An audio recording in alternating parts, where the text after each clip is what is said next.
The Seamstress and the Viscount's Promise. Chapter 1. The Wedding Gown.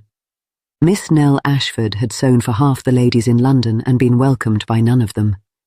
She had stitched satin for countesses, hemmed muslin for debutantes, repaired lace worth more than a year of her wages, and once spent 3 sleepless nights embroidering silver leaves upon a court train for a duchess who later complained that one leaf curled the wrong way. Nell knew the measurements of women who would not have known her name if it had not appeared on a bill. She knew which ladies breathed shallowly when their husbands entered the room, which mothers pinched their daughters' arms before fittings, and which young brides stared at their wedding gowns as if the silk were a sentence. Yet she herself entered every grand house through the servants' door. At 24, Nell had long ago learned that London society depended upon invisible hands. Hands like hers fastened hooks, repaired torn hems, altered gowns overnight, and preserved reputations by making last season's garments appear new. But the women attached to those hands were expected to hear nothing, see nothing, and say even less. Nell was poor at the last requirement. "You are frowning at that bodice as though it has insulted your family," said Mrs. Vale, peering over her spectacles. Nell sat at the long table in the workroom behind Mrs. Vale's dressmaking shop near Bond Street. Around her, 3 younger girls bent over sewing, while rain ticked softly against the window panes. Before Nell lay an ivory wedding gown of uncommon beauty, satin soft as cream, Brussels lace at the overskirt, seed pearls at the waist, and sleeves puffed in the newest fashion. "It has done worse," Nell replied. "It belongs to a bride who does not want it." Mrs. Vale's needle paused. She was a widow of 50, thin, shrewd and kind only when no customer was present. "You cannot know that." "I fitted Miss Marborn last week. She looked at this gown as if it were a coffin." "Hush. No one hears us. Walls hear, servants hear, customers hear what was never said and repeat it as truth." Mrs. Vale lowered her voice. "Sir Edmund Marborn is not a man to offend. His daughter is marrying Lord Philip Meryton, Viscount Hale. We are fortunate to have the commission." Fortunate brides usually smile. "Nell." Nell sighed and drew the needle through the satin. "Very well. I shall be silent, invisible, and grateful." "You always promise all 3 and manage none." Despite herself, Nell smiled. By late afternoon, the gown was wrapped in tissue and laid carefully in a long box. Mrs. Vale sent Nell to Grosvenor Square herself, for no apprentice could be trusted with so valuable a garment. Nell travelled by hackney as far as she dared, then walked the remaining distance beneath a grey sky, carrying the box in both arms. The Marborn house was handsome, polished, and stern. A footman directed her round to the side entrance without troubling to ask her errand. Inside, the kitchen smelled of roasting meat, warm bread, beeswax, and anxiety. Servants moved quickly, speaking in whispers. Nell had worked in enough grand houses to recognize the atmosphere of domestic fear. It clung to walls like smoke. A maid led her up the back stairs to a dressing room where Miss Cecilia Marborn stood before a tall mirror. The bride was 21, fair-haired and delicate, with blue eyes shadowed by sleeplessness. Her mother, Lady Marborn, stood behind her like a general inspecting troops. The wedding gown had already been removed from its box and shaken out upon the bed. "You are late," Lady Marborn said. "I was told 4 o'clock, my lady." "It is after 4. "By 3 minutes." Mrs. Vale would have groaned had she heard it, but Lady Marborn only stiffened. "Attend to the waist. Miss Marborn has lost weight again. The gown hangs poorly." Nell looked at Cecilia. The young lady's hands were clasped so tightly that the knuckles whitened. "I can take it in," Nell said, softening her tone. "Though if Miss Marborn eats a proper breakfast before the wedding, it may need letting out again." Lady Marborn's eyes flashed. "You are here for alterations, not advice." "Yes, my lady." Nell helped Cecilia into the gown. The satin slid over the young woman's shoulders with a whisper. Once fastened, it transformed her into the picture of a bride society would admire, pale, graceful, ornamental, obedient. Nell hated it. She knelt to adjust the fall of the skirt, then rose to pin the bodice. Cecilia trembled beneath her touch. "I shall not prick you," Nell murmured. "I am not afraid of the pins." The words were so low that Lady Marbourne, who had turned to scold a maid about a misplaced ribbon, did not hear. Nell met Cecilia's eyes in the mirror. "No?" Cecilia swallowed. "Do you think it possible for a woman to disappear inside her own life?" Nell's fingers stilled for only a second. "Yes, miss." The door opened before Cecilia could answer. Lord Philip Meryton entered carrying a folded note. Nell had heard his name in the workroom often enough to have formed an opinion before meeting him. Viscount Hale, heir to the Earl of Meryton, was said to be handsome, indolent, charming when he chose, and careless when he did not. He was also said to be marrying Miss Marbourne because his father had run through money as though it were water, and Sir Edmund Marbourne had enough of it to purchase consequence. He looked every inch the careless nobleman. Tall, dark-haired, elegantly dressed, with a face made for admiration and an expression that suggested the world rarely surprised him. Yet when his gaze fell upon Cecilia in her wedding gown, something changed. A shadow crossed his eyes. Concern, perhaps, or guilt. "Forgive me," he said. "My mother asked me to deliver this to Lady Marbourne." Lady Marbourne brightened at once. "How attentive, my lord. Cecilia, stand straight."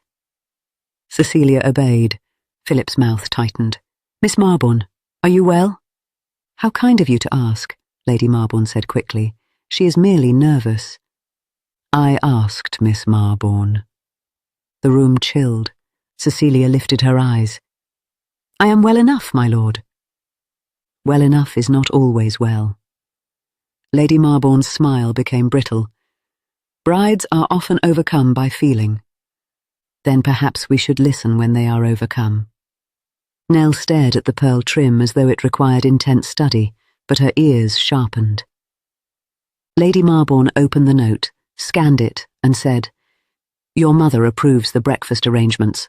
Sir Edmund will be pleased. He wished to speak with you below about the settlements." Philip bowed to Cecilia. "Until later."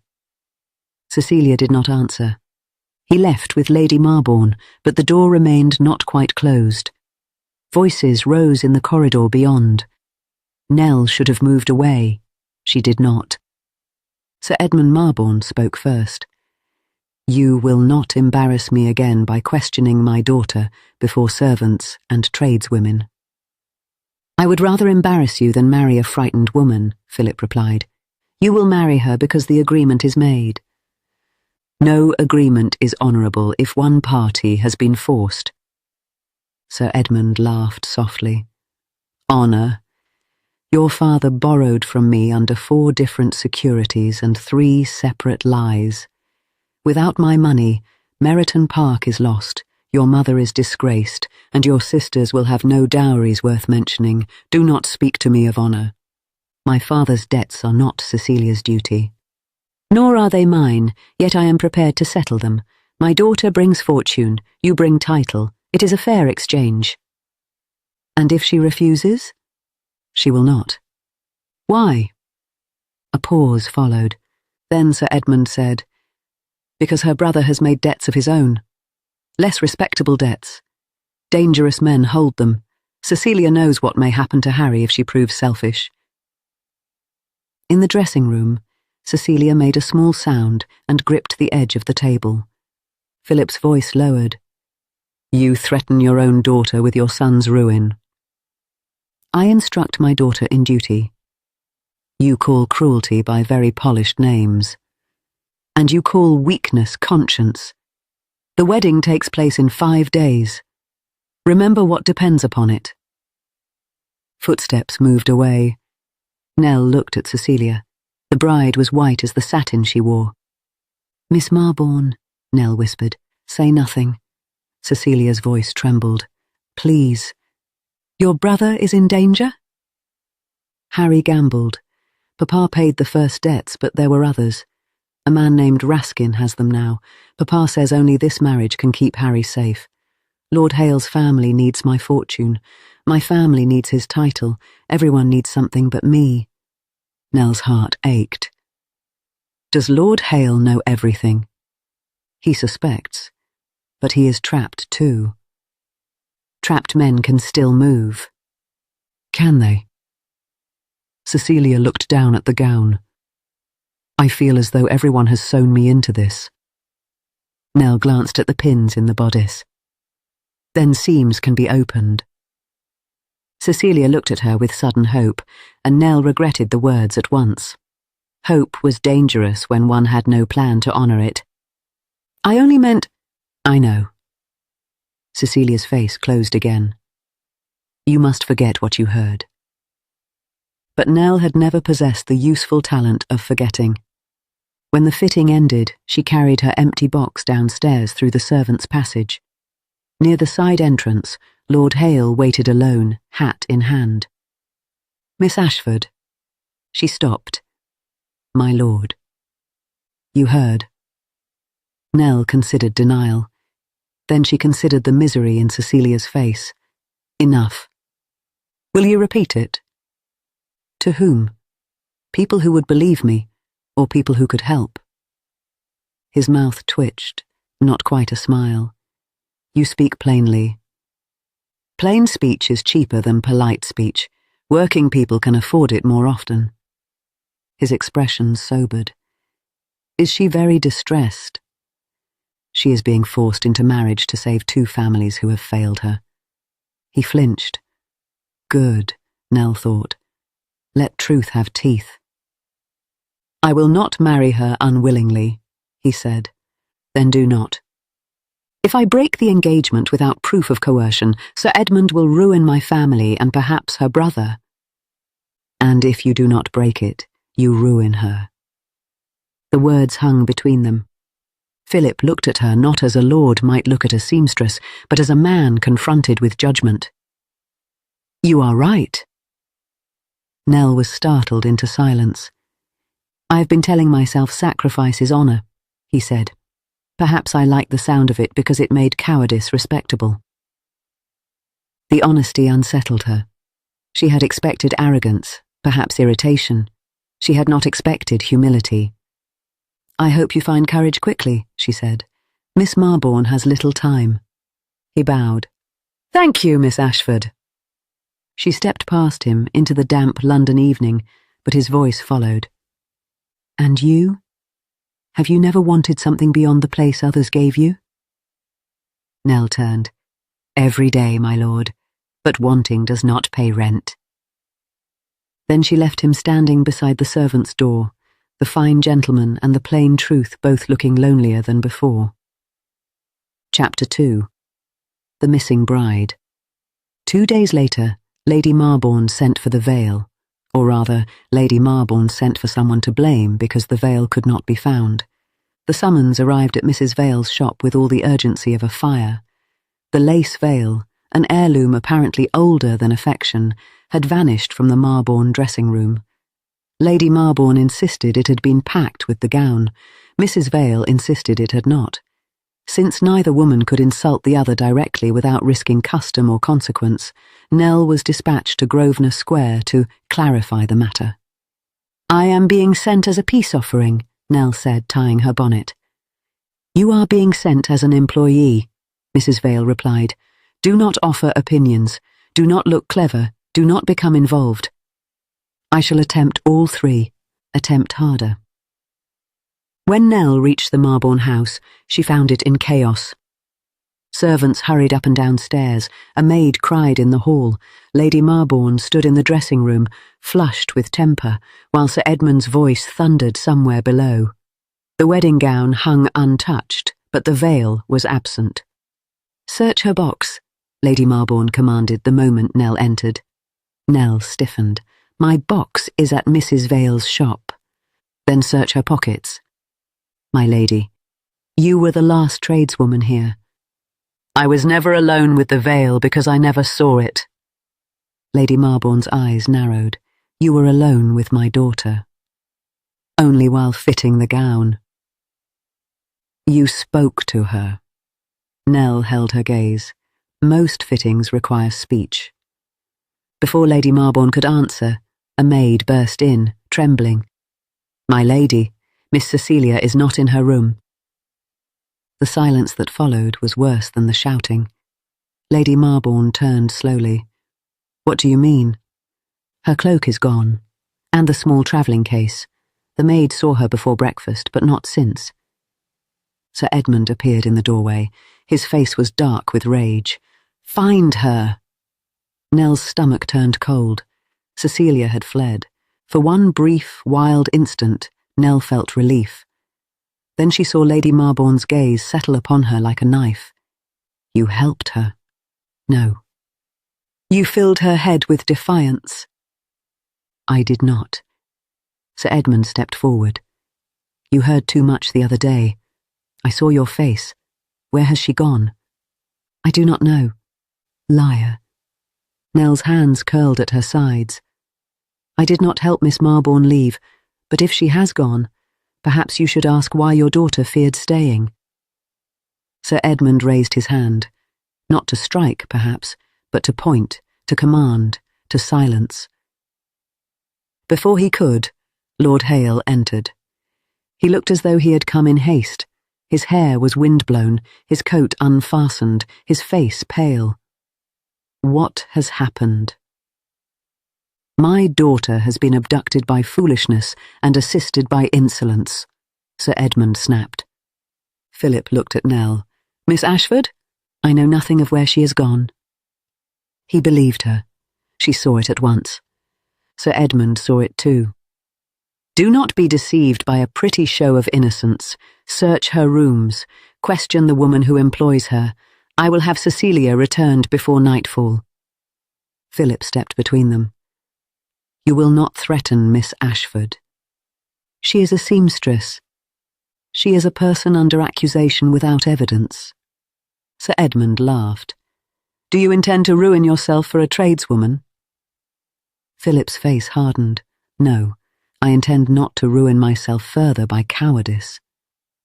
Lady Marbourne gave a faint cry, but Sir Edmund looked suddenly wary. Nell glanced at the dressing table. A drawer stood open. Inside lay a torn scrap of paper. She would not have noticed it had she not spent years spotting thread ends and mismatched trims. She stepped closer while the others argued. On the paper, written in a shaking hand, were 3 words. Harry, Raskin, River. Nell picked it up. Philip saw the movement. What is that? She handed it to him. His face changed. She has gone after her brother. Sir Edmund lunged for the paper, but Philip held it away. Where is Harry? Sir Edmund said nothing. Where is he? Lady Marbourne sank into a chair. Edmund, tell him.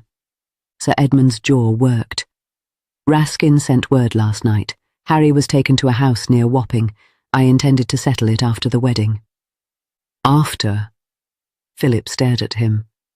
Your son is being held by a debt collector, and you intended to wait? I intended to preserve my daughter's future. You intended to preserve your bargain. Cecilia's note shook slightly in Philip's hand. Then he turned to Nell. Will you come with me? With you? You found the clue. Cecilia spoke to you.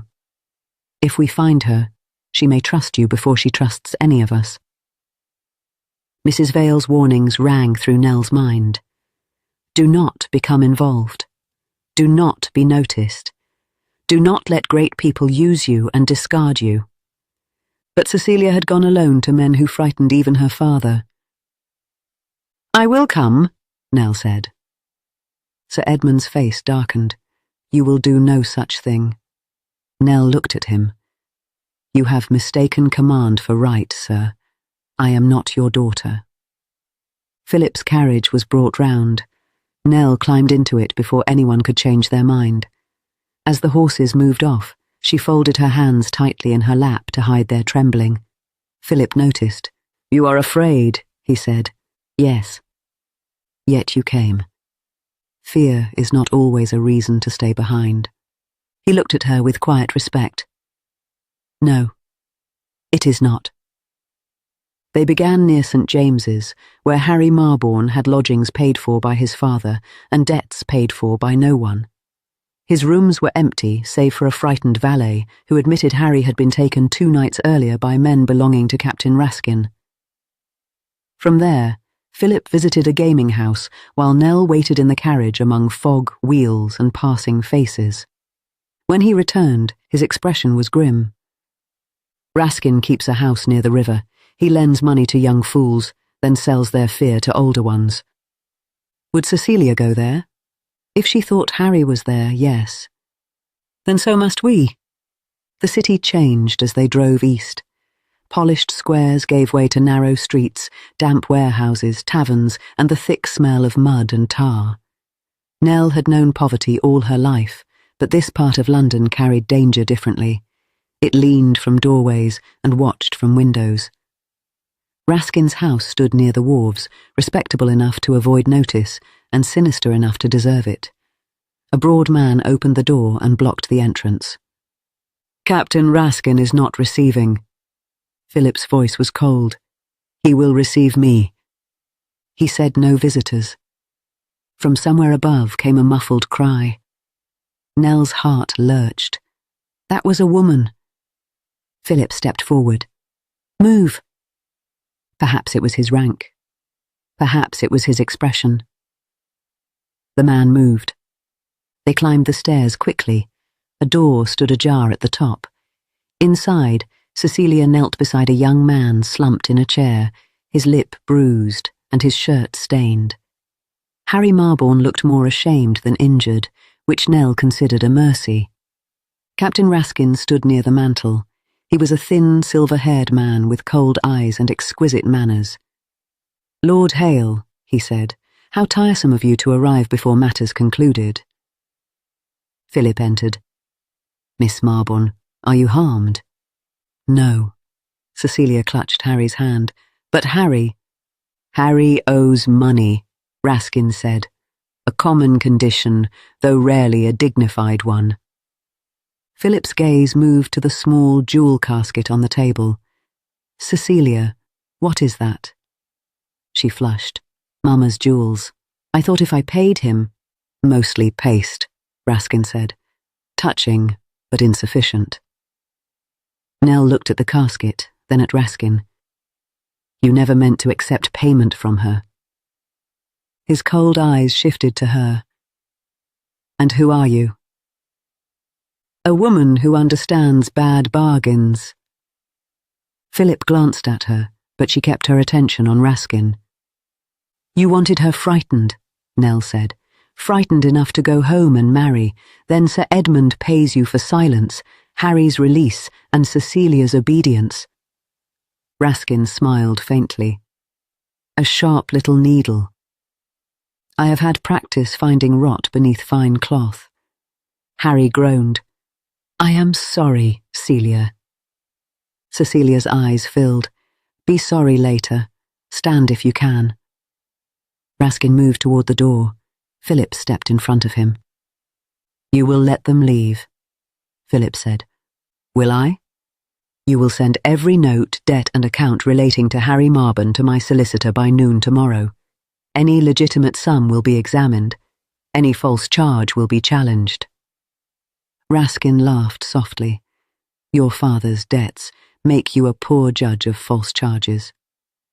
My father's debts have made me an excellent student of them." The two men stared at one another. Raskin's smile faded first. "You cannot protect everyone, Lord Hale." "No, but I can begin here." They left with Cecilia on Philip's arm and Harry leaning heavily against Nell, who bore his weight with more irritation than sympathy. In the carriage, Cecilia wept quietly. Harry apologized until Nell told him that apologies were best saved for useful action. Philip sat opposite, watching the siblings with a face drawn by guilt and resolve. At last he looked at Nell. "You saved them." "No, I spoke. You acted. I have acted too little for too long." "Then continue." He leaned back, weary but changed. "You are very stern for someone who rescued a Viscount's bride." "Former bride, I hope." Cecilia lifted her head. "Former. If I must sweep floors for a living, I will not marry because my father commands it." Nell smiled at her. "Sweeping floors is honest work, though hard on the back." Philip looked between them, and something softened in his face. It was not admiration alone. It was recognition, as if he had lived among silk curtains all his life and only now discovered the strength of the beams holding up the house. By evening, Cecilia and Harry were taken to Meryton Park under Lady Meryton's protection.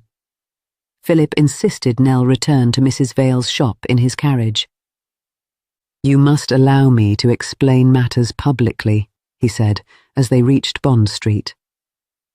Nell laughed without humour. "Public explanations by gentlemen rarely save women like me. I will not let you be blamed. You may not be able to stop it." He looked pained. "Then I will try harder than I have ever tried." Nell paused with one hand on the carriage door. "Why?" His answer came quietly. "Because you have taught me that honour is not what a man preserves. It is what he protects." She did not know what to say to that, so she said nothing. The next morning, 3 customers cancelled orders. By noon, the story had spread. Cecilia Marbourne had disappeared. Harry Marbourne had been found in disgrace. Lord Hale had behaved recklessly, and a seamstress named Nell Ashford had meddled in affairs far above her station. Nell read the first cruel note at Mrs. Vale's counter and felt no surprise. Society never needed evidence when a working woman stood conveniently near the scandal. Mrs. Vale put a hand on her shoulder. "We shall survive this." Nell looked toward the street where fine carriages rolled past, filled with women whose gowns she had made and whose support she did not expect. "Yes," she said, "but survival is tiring work." Chapter 3. Meryton Park. Lord Hale came to Mrs. Vale's shop the following afternoon. The bell rang, conversation ceased, and every needle in the workroom seemed to pause mid-stitch. Philip stood in the doorway wearing no expression of careless ease. He looked tired, serious, and very much aware that his presence could either help or harm. Mrs. Vale emerged from behind the counter like a small, armed nation. "My lord?" "Mrs. Vale." He bowed. "Miss Ashford." Nell kept her hands folded. "Have you come to bring more scandal? We have had a generous supply already." "I have come to ask for help." Mrs. Vale stiffened. "Then ask your solicitor." "I have. He requires something only Miss Ashford may be able to give." Nell's brows rose. That is a dangerous sentence in a dressmaker's shop. A faint smile touched his mouth and vanished. "Sir Edmund's hold over my family depends upon debts my father barely understands, and accounts Sir Edmund refuses to open. My solicitor suspects some charges are false. The difficulty is that many payments were hidden through household bills, dress accounts, jewel repairs, allowances, commissions to tradespeople. Miss Ashford recognised Raskin's scheme quickly. She may recognise more." Mrs. Vale crossed her arms. "And where are these accounts?" "At Meryton Park." "No." Nell looked at her employer. "Mrs. Vale." "No, absolutely not. You will not go to a country estate with a Viscount whose broken engagement has already cost us customers." Philip accepted the rebuke. "Lady Meryton invites both of you, formally. She wishes to commission gowns for my sisters and alterations for Miss Marbourne during her stay. Payment in advance, separate rooms, proper respect, every propriety observed." "And every gossip supplied with fresh meat," Mrs. Vale said. "Perhaps, But Sir Edmund is preparing to accuse Miss Ashford of aiding Cecilia's disappearance. If we prove his debts fraudulent, his threats lose force. Nell's mouth went dry. He means to continue blaming me. Yes. Then I suppose I must go. Mrs. Vale turned on her. Nell. If I remain here and do nothing, he ruins me at his leisure. If I go, I may at least watch the knife. Mrs. Vale's face softened with fear. Child, noble families survive by letting others fall beneath them. Philip's voice was quiet.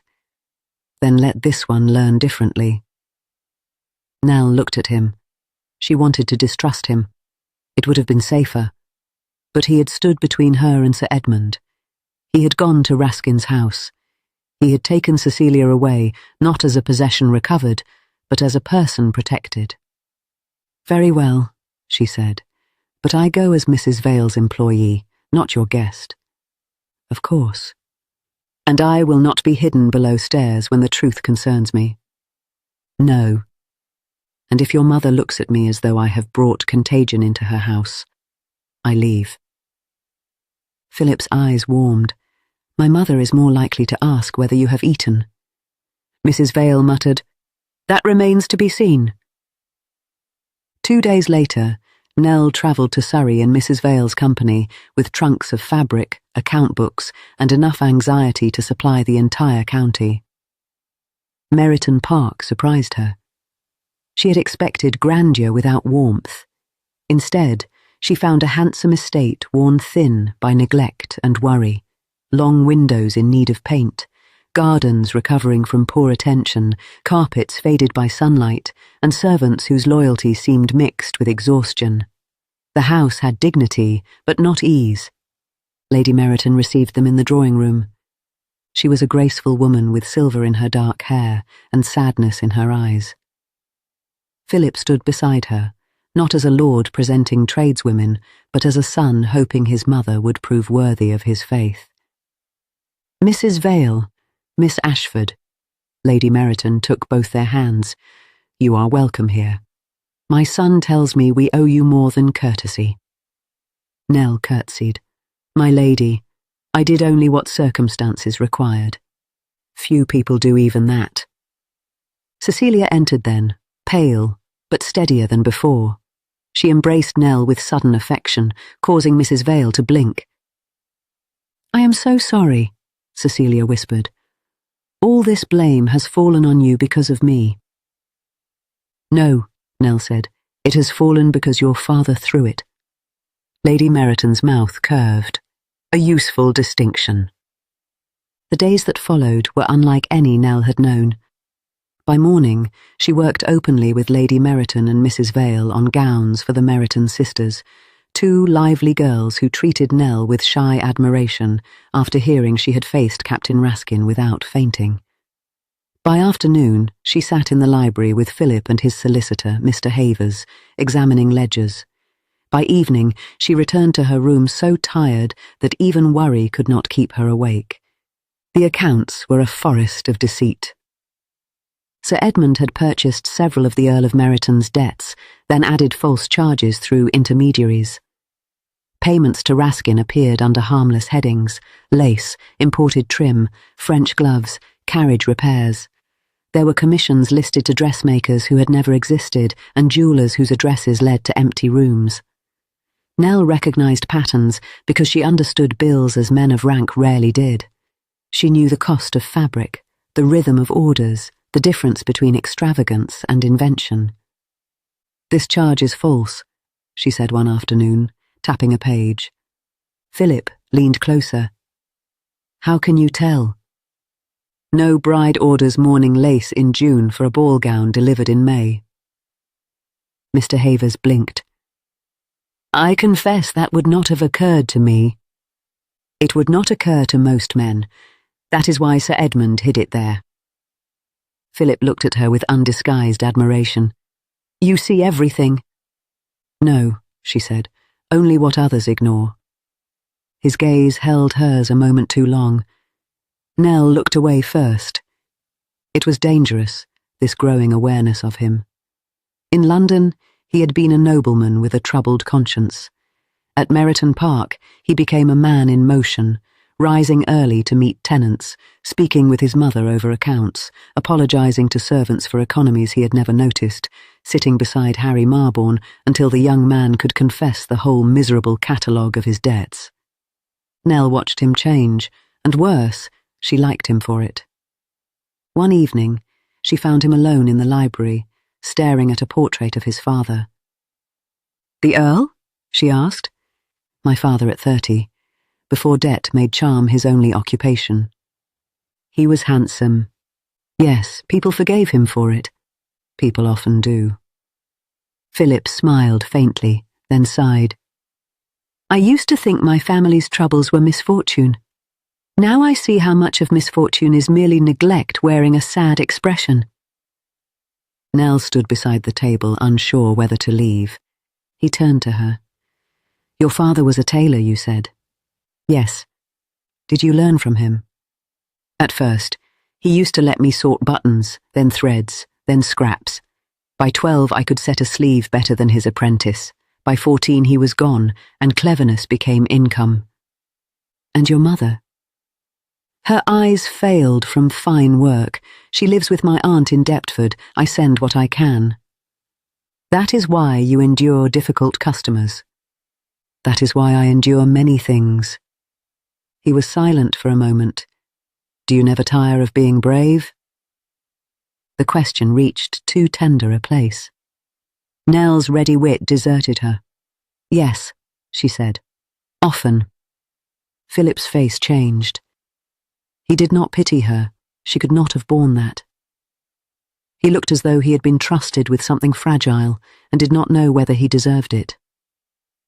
"I am sorry," he said. "For what?" "For belonging to a world that makes bravery necessary and then calls it impertinence." Nell almost smiled. "That is a long apology." "I have much to apologise for. Not everything is yours to mend. No, but some things are." Their eyes met again. This time Nell did not look away quickly enough. The next morning, Sir Edmund Marborn arrived. He came with Lady Marborn, a solicitor, and the air of a man prepared to command obedience from walls if people failed him. Lady Meryton received him in the drawing-room. Philip stood near the mantel. Cecilia sat beside Lady Meryton, trembling but upright. Nell remained near the window with Mrs. Vale, where propriety placed her and truth required her. Sir Edmund opened with outrage. "My daughter has been unlawfully detained." Cecilia lifted her chin. "I am here by choice." "You have been influenced." "Yes," she said, "by fear. It made me obedient for too long." Lady Marborn flinched. Sir Edmund's face darkened. Philip laid a packet of papers on the table. "We have examined the debts." Sir Edmund gave a short laugh. "Have you? With what expertise?" Mr. Havers stepped forward. "Mine, sir." "And mine," Nell said. Every head turned. Mrs. Vale made a faint sound, half warning, half pride. Sir Edmund's eyes settled on Nell with satisfaction. "Ah, the seamstress. I wondered when she would forget her place." Nell's heart beat hard, but she did not lower her eyes. "I know my place very well. It is why I hear so much." "You admit meddling?" "I admit listening when powerful men speak freely because they mistake working women for furniture." Philip's expression flickered with admiration. Sir Edmund stepped closer. "You encouraged my daughter to run." "No, your threats did." "You insolent—" "That is enough," Philip said. "No, let her continue," Sir Edmund snapped. "Let us hear how a seamstress understands matters of debt and marriage." Nell moved to the table and opened one ledger. "This charge claims 48 yards of French lace supplied for Lady Meryton in March, but the lace is billed at less than half its proper price, which means it is not lace at all but a disguised payment. The same initials appear beside 7 such charges. R. K. Captain Raskin." Here, a jeweller's repair bill refers to stones reset in a necklace Lady Meryton sold 2 years earlier. Here, a dressmaker's commission is paid to an address that does not exist. The room was silent. Nell closed the ledger. I may be a seamstress, Sir Edmund, but I know false stitching when I see it. Sir Edmund's solicitor had gone pale.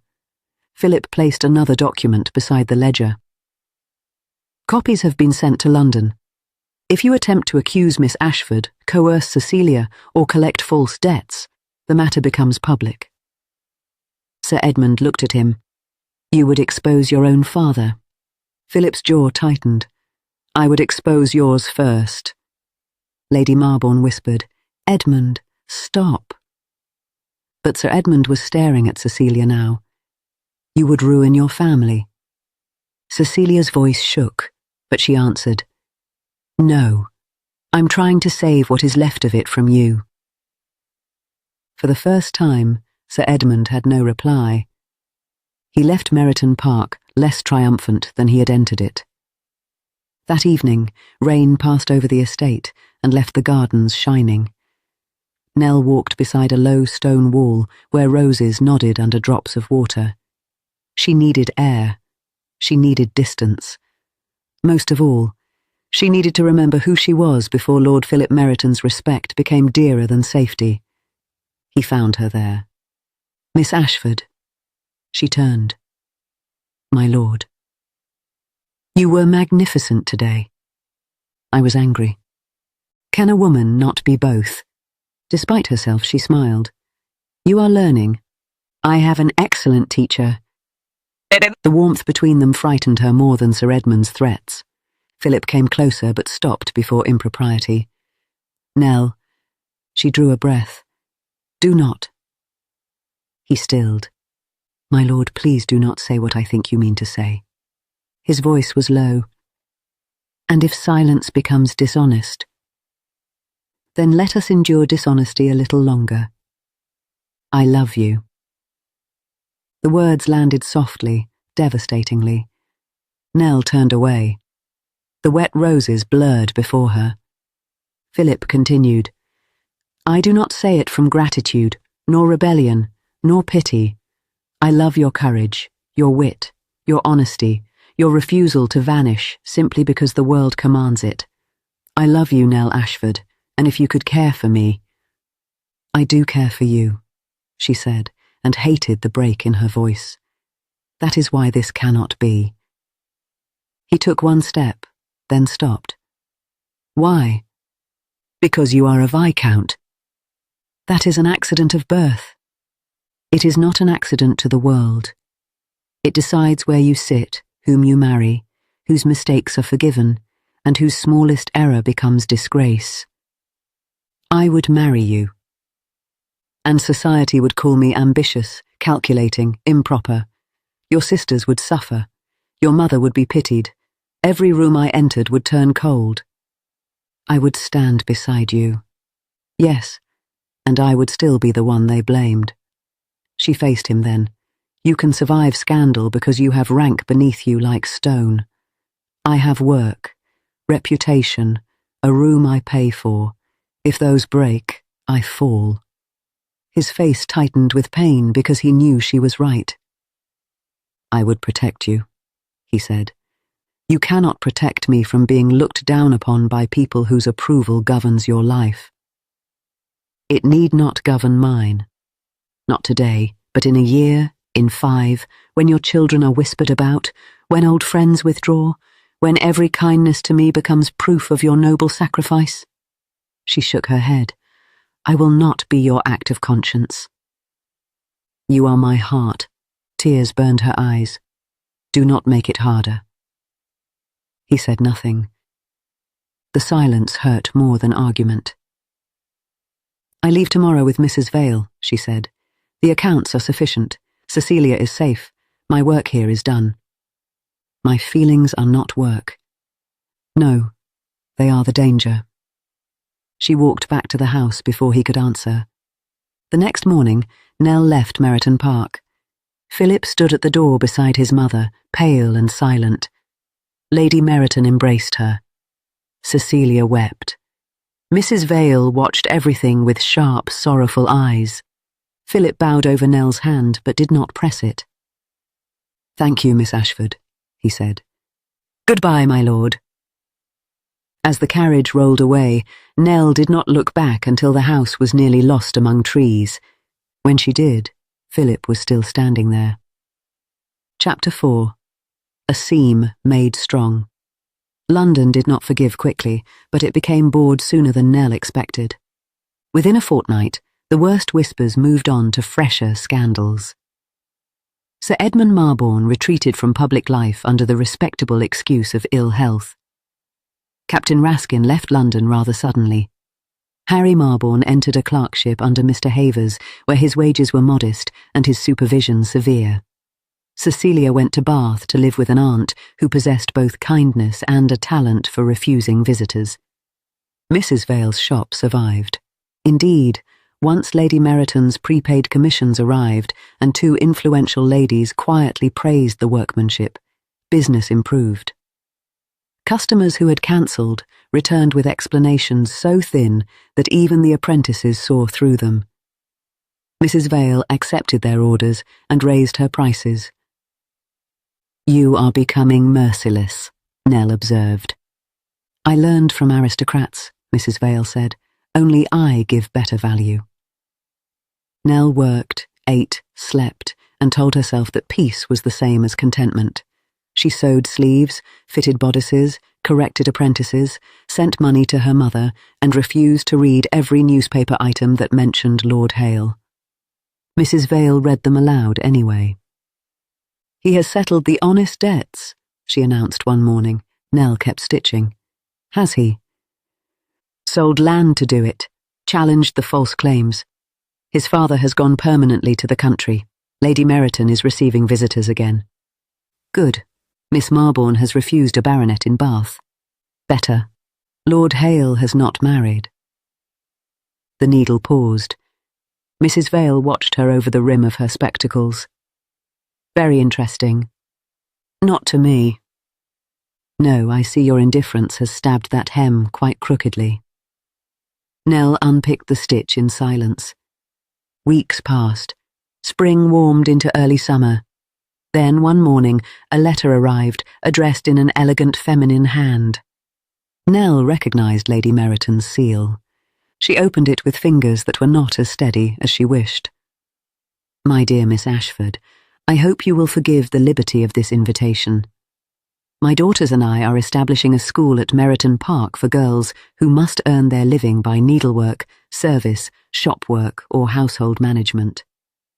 Too many young women are taught to sew, but not to reckon wages, taught obedience, but not the value of honest labour. We wish them to learn stitching, accounts, letter writing, measurement, and the confidence to conduct themselves with dignity. There is no one I would trust with this work as I would trust you. The position is salaried, independent, and permanent if you wish it so. A cottage near the village has been prepared as the schoolroom. Mrs. Vale has already been consulted and has promised to scold me if my terms are insufficient. My son knows I write but has not dictated one word. Yours with sincere respect, Helena Meryton." Nell read the letter twice. Then she looked at Mrs. Vale. "You knew." "I suspected." "You consulted." "I scolded." Nell sat down. "I cannot go." "Why?"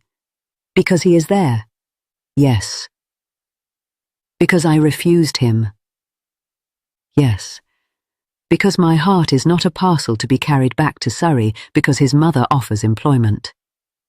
Mrs. Vale's expression softened. "No. But your gifts are not a parcel to be left in London because you are afraid." Nell looked away. Mrs. Vale sat beside her. "You told him no because you feared being swallowed by his world. This school would be yours, your work, your wages, your name." "And if he asks again?" "Then answer from the woman you are when you are not terrified." Nell's eyes filled. "I do not know who that is." "Yes, you do. She is the one who spoke to Sir Edmund Marborne with a ledger in her hand. A week later, Nell travelled to Meryton Park. She told herself she went for the school. This was true. It was not the whole truth. The cottage stood near the village green, freshly whitewashed, with wide windows and a clean-swept floor. Inside were sturdy tables, shelves for cloth, slates for arithmetic, ink, paper, measuring tapes, scissors, and bolts of plain cotton. A small office at the back contained ledgers waiting for Nell's hand. Lady Meryton greeted her with warmth, but no pressure. "My son is in the North Field with the steward," she said, after showing Nell the schoolroom. "He does not know the hour of your arrival." Nell pretended that this did not matter. The first lesson took place 2 days later. 12 girls arrived, daughters of tenants, a blacksmith's niece, 2 maids from the great house, 1 shy child whose mother took in laundry, and a pair of sisters who had walked 3 miles with a basket of mending between them. Nell stood before them and felt the shape of her life shift. "You will learn stitches here," she said, "but not only stitches. You will learn what work is worth. You will learn accounts, measures, letters of order, and how to read a bill before anyone persuades you it is beyond your understanding. You will learn to be respectful without disappearing." The girls watched her solemnly. A small red-haired child raised her hand. "Must we look grand ladies in the eye?" Nell smiled. "When they speak to you, yes, politely." The child considered this as if it were revolution. At the door, unseen by the girls, Philip stood listening. Nell noticed him only when the lesson ended. He waited beneath a hawthorn tree in bloom, hat in hand. "Miss Ashford," he said. "My lord." "I hope the schoolroom pleases you." "It does." "I am glad." They stood in the awkwardness left by love interrupted. At last Nell said, "Your mother wrote a persuasive letter." "She usually does." "You did not dictate it?" "No." "But you hoped I would come." "Yes." The honesty almost made her smile. "You might have pretended indifference." "I have done too much pretending in my life." After that, he came often to the school, always with a proper reason. A shelf required repair, the chimney smoked, the girls needed slates. A supplier had sent poor thread, and Lord Hale, apparently, had never before known thread could be poor. Nell found herself explaining twist, strength, and dye while he listened with grave attention.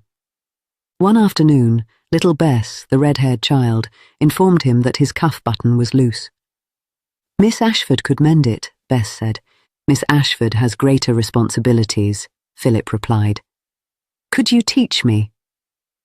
Bess did. Philip pricked his thumb. The girls laughed until Nell had to turn away lest she join them too openly. Slowly, the impossible became less so. Not easy. Never easy. There were whispers in the village at first. Some servants were uncertain whether Nell belonged above or below stairs. A visiting lady once mistook her for a maid and then grew offended when corrected. Yet Lady Meryton gave no room to insult, Cecilia wrote weekly from Bath. Mrs. Vale sent advice disguised as criticism, and Philip treated Nell's work not as a charming charity, but as a serious enterprise. He did not speak again of love. That silence, once a relief, became a question. In June, Lady Meryton held a small gathering at Meryton Park to raise subscriptions for the school. Nell resisted attending until Lady Meryton looked at her and said, "If you hide from the room will think it has defeated you." So Nell went. She wore a gown of dove-grey muslin she had made herself. It was simple, but the fit was perfect. Mrs. Vale had sent a narrow ribbon for her throat with a note, "Not too plain. You are not attending your own funeral." The drawing-room was full when Nell entered. Local gentry, neighbours, Lady Meryton's daughters, Cecilia newly arrived from Bath, Mrs. Vale from London, and several ladies who looked at Nell with curiosity sharp enough to pin butterflies. Philip crossed the room to greet her in front of everyone. "Miss Ashford," he said, bowing, "you honour us." No one could mistake the respect in his voice. Nell's heart steadied. She spoke that evening about the school. At first her hands shook, but her voice grew stronger. She spoke of wages, accounts, honest work, and the danger of sending girls into the world with skill in their fingers, but no defence against being cheated. She did not apologise for caring. She did not beg for approval. She made the room understand.